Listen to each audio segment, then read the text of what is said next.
हाँ तो बच्चों आज पढ़ना है यूनिफॉर्म स्पीड और यूनिफॉर्म वेलोसिटी। यहाँ से टॉपिक हम लोग स्टार्ट कर रहे हैं। अच्छा एक बार थोड़ा सा क्विक रिवीजन करा देते हैं। कल जो है क्या पढ़ाया था, चैप्टर ये मोशन का है।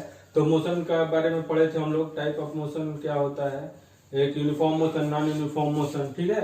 अब मोशन आ गया था तो इसमें जब चलेगा तो डिस्टेंस डिस्प्लेसमेंट पढ़े थे हम लोग, ठीक। उसके बाद से स्पीड और वेलोसिटी पढ़ा गया था, ठीक है। आज पढ़ रहे हैं यूनिफॉर्म स्पीड और यूनिफॉर्म वेलोसिटी, ठीक। अच्छा तो यूनिफॉर्म स्पीड आप लोग जानते हैं क्या होता है, रेट ऑफ डिस्टेंस और टाइम का, distance travelled in per unit time, वो स्पीड होता है। अच्छा कहीं भी अब देखिए यूनिफॉर्म आप लोगों को बहुत सारा जगह पढ़ना है यहाँ पे इस चैप्टर में, तो कहीं भी यूनिफॉर्म का बात आ जाएगा तो आप लोगों को एक बात बस दिमाग में बैठा लीजिए, यूनिफॉर्म मतलब एक समान। तो वहां पे केवल आपको यही वर्ड यूज करना है, इक्वल वर्ड का यूज करना है, ठीक है, इक्वल वर्ड का। अब यहाँ पे डिस्टेंस ये स्पीड है तो ये इक्वल डिस्टेंस चलना चाहिए किसमें, इक्वल इंटरवल ऑफ टाइम में, ठीक है ना, इक्वल इंटरवल ऑफ टाइम में। यही आपका जो हो जाएगा ये यूनिफॉर्म स्पीड हो जाएगा। बस इक्वल डिस्टेंस, अगर इक्वल इंटरवल ऑफ टाइम में इक्वल डिस्टेंस चलता है तो इसको यूनिफॉर्म स्पीड कहेंगे, ठीक। अच्छा और यूनिफॉर्म वेलोसिटी क्या हो जाएगा, तो अगर कोई भी बॉडी जो है किसी फिक्स डायरेक्शन में एक स्ट्रेट लाइन में इक्वल डिस्टेंस और इक्वल इंटरवल ऑफ टाइम चलेगा तो वेलोसिटी हो जाएगा। आप लोगों को मालूम है स्पीड और वेलोसिटी में सिर्फ डायरेक्शन का फर्क है, तो इसीलिए यहाँ पे यूनिफॉर्म वेलोसिटी में भी सिर्फ वही डायरेक्शन का एक फर्क आ रहा है कि एक फिक्स डायरेक्शन में एक स्ट्रेट लाइन में अगर equal distance equal interval of time में चल रहा है तो, ठीक है। अच्छा यूनिफॉर्म स्पीड मतलब हो गया कांस्टेंट स्पीड, माने एक बराबर स्पीड। जैसे कि मान लीजिए 50 की स्पीड में कोई गाड़ी जा रही है यहाँ से गोरखपुर, तो 50 की स्पीड में यहाँ से वहां तक गई है। जब यूनिफॉर्म स्पीड का एग्जांपल है ट्रेन वाला है, ट्रेन मतलब एक बराबर स्पीड में जाता है। यूनिफॉर्म वेलोसिटी तो आपका क्या हो जाएगा, एरोप्लेन हो जाएगा। कभी एरोप्लेन मतलब एक फिक्स डायरेक्शन में जाता रहता है कभी कभी, मतलब, ठीक है ना। तो ये यूनिफॉर्म स्पीड और यूनिफॉर्म वेलोसिटी का एग्जांपल था। अब चलिए अब थोड़ा सा यहाँ पे पढ़े हैं तो आप लोग जानते हैं एवरेज स्पीड और एवरेज स्पीड के बारे में आप लोग पढ़े थे। एवरेज स्पीड क्या होता है, तो थोड़ा सा एवरेज स्पीड के बारे में भी बात कर लेते हैं। तो एवरेज स्पीड आप लोग जानते हैं कि एवरेज स्पीड क्या होता है, टोटल डिस्टेंस और टोटल टाइम टेकन, ये होता है आपका average speed. Total distance travelled जो होता है और टोटल टाइम टेकन का जो रेशियो होता है उसी को तो एवरेज बोलते थे, average speed, total time taken, ठीक। तो यहाँ पे एवरेज स्पीड क्या हो जाता था, total distance upon travelled upon total time taken, ठीक है। अच्छा तो इसी तरीके से एवरेज वेलोसिटी भी हो जाएगा। एवरेज वेलोसिटी क्या हो जाएगा, एवरेज वेलोसिटी आपका हो जाएगा, एवरेज वेलोसिटी आपका क्या हो जाएगा, टोटल, यहाँ डिस्टेंस का है तो वहां टोटल डिस्प्लेसमेंट हो जाएगा। सिर्फ इतने का तो फर्क है, ठीक है ना। टोटल डिस्प्लेसमेंट हो जाएगा यहाँ पे, total displacement divide by total time taken हो जाएगा, टोटल टाइम टेकन, ठीक, टोटल टाइम टेकन हो जाएगा, ठीक है। अच्छा और एवरेज वेलोसिटी में थोड़ा सा एक और चीज आ जाएगा कि आप यहाँ पे अगर स्पीड में, अगर एवरेज स्पीड में भी अगर यहाँ डिस्टेंस दिया है तो डिस्टेंस का बात करेंगे, टोटल डिस्टेंस का। और अगर मान लीजिए जब स्पीड दिया रहता था तब कैसे निकालेंगे एवरेज, तो एवरेज आप लोगों को मालूम है एवरेज कैसे निकालते हैं, दोनों को जोड़ के और 2 से डिवाइड कर दीजिए तो एवरेज निकल आएगा। अगर 3 है तो तीनों को जोड़ से 3 से डिवाइड कर दीजिए, वही तो एवरेज होता है। तो उसी तरीके से अगर एवरेज वेलोसिटी में अगर मान लीजिए इनिशियल वेलोसिटी दिया है u और फाइनल वेलोसिटी दिया है v, तो इनका एवरेज क्या हो जाएगा, average velocity u plus v by 2 आ जाएगा। तो ये थोड़ा सा आप लोग को याद रखना है, कुछ फार्मूला है, ठीक। अच्छा इसमें देखिए इनिशियल वेलोसिटी और फाइनल वेलोसिटी को याद करने का किस सिंबल से डिनोट किया जाता है, एक ट्रिक है। अच्छा देखिए पहले इंग्लिश अल्फाबेट में पहले u आता है तब भी आता है, तो u मतलब इनिशियल माने स्टार्ट, तो u से स्टार्ट हो रहा है, b पे खत्म हो रहा है, तो जो पहले आता है इसका मतलब पहले वेलोसिटी, इनिशियल वेलोसिटी। अब v माने फाइनल, वो बाद में आ रहा है। तो ऐसे आप लोग u और v याद कर सकते हैं, ठीक है ना। अच्छा चलिए अब थोड़ा सा न्यूमेरिकल लगा लेते हैं, तब आप लोग को ये क्लियर हो जाएगा आप लोग का डाउट, ठीक है। चलिए देख लेते हैं। हाँ तो ये क्वेश्चन दिया हुआ है आपका कि एक कार है जो कि यूनिफॉर्म स्पीड से 30 किलोमीटर, पहला 30 किलोमीटर 40 किलोमीटर पर आवर की स्पीड से जा रहा है और दूसरा 30 किलोमीटर यूनिफॉर्म स्पीड है उसका 20 किलोमीटर पर आवर की स्पीड से जा रहा है और आपको निकालना है एवरेज स्पीड। तो सबसे पहले हम लोग अपना काम कर लेते हैं।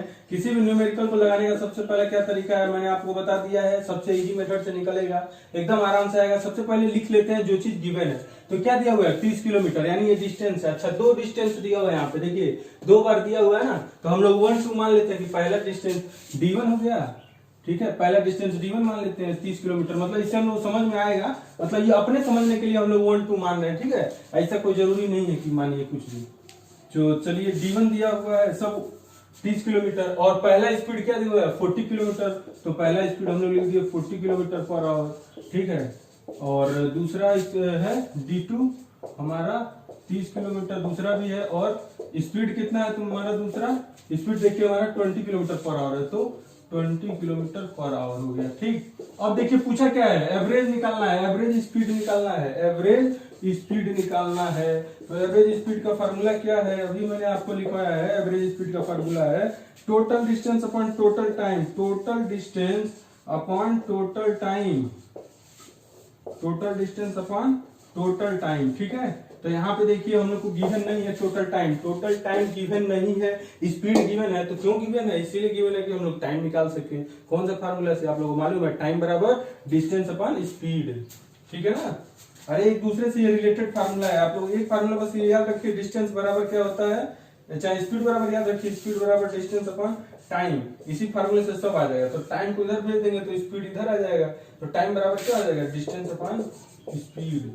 तो यहाँ से हम लोग निकाल लेंगे T1 क्या आ जाएगा, T2 क्या आ जाएगा। T1 माने कि पहले वाले में कितना टाइम लग रहा है, T2 माने दूसरे में कितना टाइम लग रहा है। तो चलिए निकाल लेते हैं। T1 बराबर क्या आ जाएगा, D1/S1, मतलब कि 30/40 इज इक्वल टू क्या होगा 3/4 किलोमीटर, सॉरी टाइम है तो क्या घंटे में आएगा स्पीड, अभी घंटे में इतने निकाले हैं, तो ठीक है। अच्छा, अब दूसरा है ये T2 निकाल लेते हैं, D2/S2 हो जाएगा, तो D2/S2 माने 30/20 यानी कि 3/2 आवर आ गया, ठीक है, 3/2 आवर आ गया है। तो अब इसको क्या करेंगे हम लोग, टोटल टाइम निकालना पड़ेगा, यानी इन दोनों को जोड़ना पड़ेगा। तो अब ये T1 और T2 हमारा निकल गया है, T2 हमारा ये है, T1 हमारा 3/4 आवर है। तो हम लोग टोटल टाइम निकाल लेंगे, टोटल टाइम बराबर क्या हो जाएगा, दोनों टाइम को जोड़ देंगे तो टोटल टाइम निकल आएगा। तो T1 हमारा क्या है 3/4 है और T2 कितना है 3/2 है, तो क्या हो जाएगा, दोनों को जोड़ेंगे तो 4 LCM हो गया, यानी इसमें 2 से मल्टीप्लाई करना पड़ेगा, तो 3 + 2 3 जा 6 हो गया, यानी 9/4 आवर आ गया, ठीक है। अब क्या करना है, अब हमको इस फार्मूले में रख देना है वैल्यू, एवरेज स्पीड का क्या हो जाएगा, इसको बिठाना पड़ेगा। तो हमारा एवरेज स्पीड क्या हो जाएगा, हम लोग फार्मूले में रख देते हैं। एवरेज स्पीड हो जाएगा हमारा टोटल डिस्टेंस, तो टोटल डिस्टेंस यानी D1 + D2 और बाई T1 + T2, तो T1 + T2 तो अभी हम लोग निकाल लिए हैं। वैसे तो मेरा फार्मूला यही है कि पहले हम लोग फार्मूला निकाल लेते हैं, उसके बाद से वैल्यू रखते हैं, put the value get the answer. तो यहाँ पे D1 हमारा 30 था, D2 भी 30 था और हमारा T1 + T2 कितना आ गया है 9/4। तो ये क्या हो जाएगा 30 + 30 60 हो गया और ये 4 जो नीचे है वो ऊपर चला जाएगा, ठीक है, ये ऊपर चला जाएगा, ठीक। तो इसको जब सॉल्व करेंगे तो 240/9 आ जाएगा। ये किसमें आएगा, एवरेज स्पीड है तो किलोमीटर पर आवर में आएगा। इसको जब सॉल्व करेंगे थोड़ा सा तो आपको आ जाएगा 26.6 किलोमीटर पर आवर, ये आप लोग का आ गया आंसर, ठीक है। बस यही था। चलिए अब थोड़ा सा एक और प्रॉब्लम देख लेते हैं दूसरे टाइप का। हाँ, तो ये दूसरा टाइप का क्वेश्चन एक देख लेते हैं। इसमें देखिए क्या दिया हुआ है कि एक 120 किलोमीटर का एक ट्रैक है, रेलवे ट्रैक है 120 किलोमीटर का, जिसपे ट्रेन जो पहला जो 30 किलोमीटर है, जो फर्स्ट 30 किलोमीटर है वो किस स्पीड से जा रहा है 30 किलोमीटर पर आवर की स्पीड से जा रहा है, 30 किलोमीटर पर आवर की स्पीड से। और क्वेश्चन ये पूछा है कि वो जो बाकी का 90 किलोमीटर बच रहा है, मतलब टोटल 120 है तो 30 किलोमीटर चल चुका, तो 90 किलोमीटर बाकी जो बच गया है वो किस स्पीड से जाए ताकि उस पूरे ट्रिप का मतलब पूरा जो डिस्टेंस है वो एवरेज उसका आ जाए 60 kilometre per hour, 60 kilometre per hour का स्पीड आ जाए, ठीक है। तो अब इसमें क्या करेंगे, सबसे पहले हम लोग को जो गिवन है वो लिख लेते हैं। अच्छा, एक बात और है जो आपको बताना भूल गया हूँ कि यहाँ पे यूनिट का आपको खास करके ध्यान रखना है। इसमें देखिए सारा यूनिट किलोमीटर में और आवर में दिया हुआ है, जबकि डिस्टेंस का स्टैंडर्ड यूनिट मीटर होता है और टाइम का स्टैंडर्ड यूनिट सेकंड होता है। तो जिस यूनिट में पूछेगा उसी यूनिट में हम लोग इसमें सॉल्व कर लेते हैं, इसको कन्वर्ट करने की जरूरत नहीं पड़ेगा। तो चलिए फटाफट से लिख लेते हैं। टोटल डिस्टेंस दिया हुआ है तो यहाँ पे लिख लिया, टोटल डिस्टेंस बराबर दिया हुआ है, टोटल डिस्टेंस कितना दिया हुआ है 120 किलोमीटर दिया हुआ है।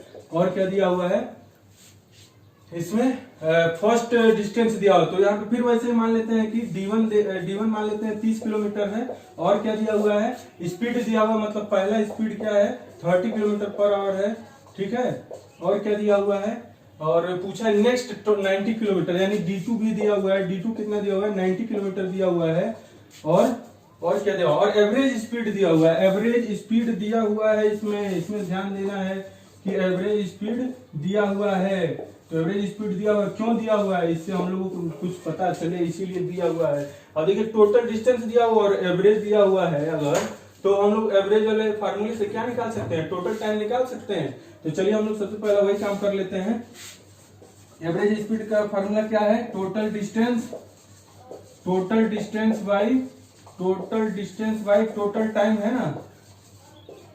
तो इसमें देखिए क्या दिया हुआ है, इसमें एवरेज स्पीड दिया, टोटल डिस्टेंस दिया, यानी टोटल टाइम हमको निकल जाएगा, यानी टोटल टाइम क्या निकल जाएगा, average speed into total distance, ठीक है। तो ये कितना है, एवरेज स्पीड कितना दिया हुआ है, एवरेज स्पीड हमारा 60 किलोमीटर दिया हुआ है, 60 किलोमीटर। और टोटल डिस्टेंस हमारा कितना है 100, अरे गलती हो गया क्या, average speed is equal to total distance upon total time. हाँ तो उल्टा हो गया ना, ये डिवाइड में रहेगा, टाइम बराबर टोटल डिस्टेंस बाई ये एवरेज स्पीड आ जाएगा। ये थोड़ा सा गलती हो रहा था, रियली सॉरी, ठीक है। तो ये क्या हो गया, अब यहाँ पे देख लेंगे तो टोटल डिस्टेंस 120 किलोमीटर है और एवरेज क्या है 60 है, यानी टोटल टाइम कितना आ गया, टोटल टाइम 2 आवर आ गया है, 2 आवर आ गया है, ठीक। अच्छा, तो अब हमको यही तो पूछना था कि यही तो बताना है कि how fast train must be go, माने हमको S2 निकालना है। इसमें निकालना क्या है, देखिए D1 और S1 दिया हुआ है, D2 भी दिया हुआ है, हमको S2 निकालना है, S2 यही तो पूछा है। हाउ फास्ट मतलब स्पीड तो पूछा है ना। तो अब S2 निकालना है जब, तो इस S2 निकालने के लिए क्या फार्मूला, स्पीड निकालने के लिए फार्मूला ये तो है डिस्टेंस अपॉन टाइम। तो यहाँ अगर 2 निकालना है तो D2 अपॉन T2, तो T2 का जरूरत पड़ेगा हमको। तो T2 कहाँ से मिलेगा, कहाँ से मिल जाएगा हमको T2, देखिए टोटल टाइम हम निकाल लिया है 2 आवर, और T1 भी हम लोग निकाल सकते हैं यहाँ से। T1 देखिए, T1 यहाँ से आराम से निकल जाएगा। T1 बराबर क्या हो गया, D1 बाई S1 होगा, T1 बराबर यानी क्या हो जाएगा, T1 बराबर क्या हो गया 30/30, यानी कि 1 आवर आ गया, 1 आवर आ गया। और टोटल टाइम क्या होता है, दोनों टाइम को जोड़ लो, टोटल टाइम ये तो होता है जितना भी T1 प्लस T2 यही तो होता है टोटल टाइम। तो 2 घंटा दिया हुआ है और T1 1 घंटा है, तो T2 कितना हो जाएगा, T2 1 घंटा नहीं हो जाएगा। देखिए T2 1 घंटा निकल गया, अब आराम से जो है हमारा S2 निकल जाएगा। S2 क्या हो जाएगा, S2 हमारा हो जाएगा, D2 कितना दिया हुआ है 90 किलोमीटर, किधर गया गिवन मैंने लिखा था इधर कहीं दिख नहीं रहा, किधर गया, ये D2 यहाँ पे दिया हुआ है 90 किलोमीटर दिया हुआ है, तो 90 हो गया। T2 कितना हो गया, अभी हम लोग निकाले हैं 1, तो हमारा स्पीड क्या आ गया 90 किलोमीटर पर आवर, यही हमारा आंसर हो गया, आंसर, ठीक है। समझ में आया सबको, देखिए बहुत इजी मेथड से हमने बता दिया है। एक्शन में थोड़ा सा डिफिकल्ट मेथड बताया है, समझ में ना आए आप लोग इसको पॉज करके भी देख सकते हैं। अच्छा, जो मैं नोट्स दूंगा उसमें भी मैंने ये बाकायदा सॉल्व करके दिया हुआ है, आप लोग को अच्छे से समझ में आ जाएगा, ठीक है। चलिए अब हम नेक्स्ट टॉपिक की तरफ। अच्छा, तो चलिए नेक्स्ट टॉपिक है हमारा एक्सीलरेशन, इसके बारे में पढ़ लेते हैं। अच्छा, एक्सीलरेशन देखिए आप लोगों के लिए नया वर्ड होगा एक्सीलरेशन, लेकिन आप लोग देखते होंगे जब बाइक चलाते हैं तो बोलते हैं ना एक्सीलरेटर ऐंठ दिए हैं पूरा, तो एक्सीलरेटर जब ऐंठते हो तो गाड़ी तेज भागने लगती है, वही एक्सीलरेशन है। और उसको देखिए साइंस में कैसे बोला जाता है, इसका डेफिनेशन ये है कि rate of change of velocity per unit time is called acceleration. मतलब कि चेंज ऑफ वेलोसिटी बोला है, मतलब कि वेलोसिटी कुछ चेंज हो रहा है, तो किस रेट से चेंज हो रहा है उसी को बोल देते हैं एक्सीलरेशन, ठीक है ना। एक्सीलरेशन बोलते हैं rate of change of velocity, अरे यार चेंज ऑफ वेलोसिटी और विथ रेट ऑफ चेंज बोला, मतलब जब कहीं भी रेट बोलेगा तो समझ जाना है क्या कि टाइम से उसका रिलेशन है, यानी कि बटे में टाइम रहेगा, तो change of velocity per unit time, यही हमारा एक्सेलरेशन कहलाता है। ठीक है, अच्छा एक और ये चीज ध्यान दीजिए, जब एक्सेलरेशन आ गया तो इसको डिनोट किससे करेंगे, ए से है तो ए से स्टार्ट हो रहा है, इसीलिए इसको ए से ही डिनोट करेंगे। ठीक है ना, तो यहाँ पे आ जाएगा क्या ए। अब चेंज ऑफ वेलोसिटी मतलब क्या, कि पहले क्या वेलोसिटी था, फिर बाद में क्या वेलोसिटी हो गया, एक्सेलरेशन, एक्सेलेरेटर ऐंठने के बाद क्या वेलोसिटी हो गया, उसी को जो एक्सेलरेशन कहेंगे। तो अब इसमें दोनों आ जाएगा, आपका इनिशियल और फाइनल वेलोसिटी आ जाएगा। तो चेंज ऑफ वेलोसिटी कैसे निकालेंगे, फाइनल वेलोसिटी मतलब जो फाइनल वेलोसिटी हो रहा है, मतलब एक्सेलरेशन होने के बाद जो वेलोसिटी हो रहा है उसमें से घटाएंगे जो शुरू में था, एक्सेलरेटर लेने से पहले जो वेलोसिटी था। तो ये आ गया आपका v minus you by T, यही आपका इसका एक्सेलरेशन का फार्मूला होता है, इसको आपको याद रखना है। अब इसमें देखिए बहुत लोग कहेंगे कि ये क्या है बता दीजिए, तो ये एक्सेलरेशन है, v आपका जो है फाइनल वेलोसिटी है, और u आपका इनिशियल वेलोसिटी है, और t आपको पता ही है कि टाइम है। ठीक ना, इसमें कुछ ज्यादा जानने वाला नहीं है, बस खाली इस पे जो न्यूमेरिकल आते हैं वो आपको थोड़ा सा समझना जरूरी है इसमें। ठीक है, बस खाली आप इसको टर्म को समझ जाइए, कॉन्सेप्ट समझ जाइए। अब देखिए आपको ये जान गए कि एक्सीलरेशन ए से डिनोट किया जाता है। अब इसका यूनिट क्या है, तो यूनिट भी इसका देखिए इसी से निकल आएगा आपको। अब यूनिट भी आपको निकालना जान जाइए कैसे होगा, कोई अदर क्वांटिटी जो बेसिक 7 बेसिक क्वांटिटीज हैं, जैसे कि टाइम हो गया, वेट हो गया, डिस्टेंस हो गया, और भी बहुत सारा है इसमें। उनके अलावा बाकी जो कोई भी आता है वो आप लोग निकाल सकते हैं। ये बताइए जो चेंज ऑफ वेलोसिटी निकालेंगे, माने वेलोसिटी है तो क्या है उसका यूनिट, मीटर पर सेकंड ही ना होगा, मतलब स्पीड में से स्पीड घटाएंगे तो स्पीड ही ना रह जाएगा, और कुछ टाइम नहीं ना हो जाएगा। तो मीटर पर सेकंड हुआ स्पीड का यूनिट, और टाइम का यूनिट क्या है, स्टैंडर्ड सेकंड है। तो अभी इसको क्या लिख सकते हैं, मीटर बाई, ये एस इधर नीचे आ जाएगा तो क्या हो जाएगा, स्क्वायर हो जाएगा। इसका मतलब क्या हो गया, मीटर पर सेकंड स्क्वायर। इसको ऐसे भी कई जगह लिखा रहता है ms के पावर -2। ठीक है ना, तो कंफ्यूज नहीं होना है। -2 माने माइनस जब कभी भी लिखा रहता है पावर, तो आप लोग पढ़े हैं क्लास 8-9 में कि वो बाई में चल जाता है, 1/, में हो जाता है। ठीक है, तो ये आपका यूनिट हो गया एक्सेलरेशन का। ठीक, अच्छा अब एक और चीज आ जाता है एक्सीलरेशन के साथ साथ, आप लोग जब पढ़ रहे हैं तो जान लीजिए रिटार्डेशन एक वर्ड आ जाता है, रिटार्डेशन। तो ये एक जो है आपको नाम सुनने में बड़ा भयानक लग रहा है, लेकिन ये कुछ है नहीं। रिटार्डेशन एक्सीलरेशन जैसा ही है, लेकिन ये उल्टा एक्सीलरेशन का है, यानी निगेटिव एक्सीलरेशन भी इसको बोला जाता है, निगेटिव एक्सीलरेशन। अब ये निगेटिव एक्सीलरेशन मतलब क्या हुआ, इसका मतलब ये हुआ जब आप ब्रेक लगाते हैं, जब ब्रेक लगाते हैं तो क्या होता है, वेलोसिटी आपको बदलता है, स्पीड बदलता है। 60 की स्पीड में जा रहे हैं, तुरंत ब्रेक मार दिए तो ऐसा तो है नहीं कि तुरंत जीरो वेलोसिटी हो जाता है, कुछ देर बाद तो जीरो हो जाता है, मतलब रुक जाता है, चाहे कम हो जाता है स्पीड, उसी को क्या बोलता है, रिटार्डेशन, निगेटिव एक्सीलरेशन। अच्छा, इसको डिसेलरेशन भी बोला जाता है, डिसेलरेशन मतलब एक्सीलरेशन का अपोजिट हो गया डिसेलरेशन। ठीक है, तो सेम चीज है, बस अब इसको डिनोट कैसे करेंगे, एक्सीलरेशन से ही करेंगे। और रिटार्डेशन कैसे पता चलता है, जब आप एक्सीलरेशन निकालेंगे तो माइनस में आंसर आता है, निगेटिव में। तो निगेटिव में जब आएगा, जैसे मान लीजिए एज इक्वल टू आ गया -5 मीटर पर सेकंड स्क्वायर, तो आप समझ जाइए कि हमारा रिटार्डेशन हुआ है, ब्रेक लगाया गया था। ठीक है ना, अच्छा इसको आप अच्छे से थोड़ा सा समझ लेंगे। एक न्यूमेरिकल बता देता हूँ एक्सीलरेशन वाला, तो आपको अच्छे समझ में आ जाएगा। अच्छा, उससे पहले एक और बता देता हूँ आपको, यूनिफॉर्म एक्सीलरेशन और नॉन यूनिफॉर्म एक्सीलरेशन। पहले ही बताया था मैं कि इसमें बार बार यूनिफॉर्म और नॉन यूनिफॉर्म का बात होगा। तो यूनिफॉर्म एक्सीलरेशन मतलब ये हुआ कि अगर वेलोसिटी जो हो रहा है, वेलोसिटी जो चेंज हो रहा है वो यूनिफॉर्म में, यूनिफॉर्मली हो रहा है, मतलब एक बराबर हो। जैसे कि मान लीजिए आप एक बराबर जो है एक्सीलरेटर जो है दबाए हुए हैं, ये नहीं कि दबा के छोड़ दिए तो वो नॉन यूनिफॉर्म हो गया। एक बराबर जो है जब वेलोसिटी चेंज होगा तो वहां पे यूनिफॉर्म एक्सीलरेशन होगा, और जब एक बराबर वेलोसिटी चेंज नहीं होगा तो नॉन यूनिफॉर्म होगा। बस इतना सा है। ठीक, तो उसका डेफिनेशन जो है हमने लिख दिया है कि अगर velocity of body change at uniform rate then it is a uniform acceleration, and if the velocity of the body does not change at uniform rate then it is a non uniform acceleration. अच्छा चलिए अब last में थोड़ा सा numerical देख लेते हैं कैसे है। ठीक है, तो ये आपको क्वेश्चन देखिए लिखा हुआ ब्लैक बोर्ड पे कि एक ड्राइवर है जो अपना कार का स्पीड कम कर लेता है 25 मीटर पर सेकंड, 25 मीटर पर सेकंड से 10 मीटर पर सेकंड के स्पीड में कर लेता है। कितने सेकंड में, कितने टाइम में, 5 सेकंड में। आपको निकालना क्या है, एक्सीलरेशन निकालना है। ठीक है ना, तो चलिए सबसे पहले लिख लेते हैं हम लोग, गिवन है। ठीक, गिवन लिख लेते हैं। तो गिवन हमारा क्या है। अच्छा, इसमें देखिए अब आप लोगों को इसमें दिक्कत क्या आता है ऐसे क्वेश्चन लगाने में, एक्सीलरेशन वाले में आपको पहचान में नहीं आता है कि इनिशियल वेलोसिटी कौन है और फाइनल वेलोसिटी कौन है।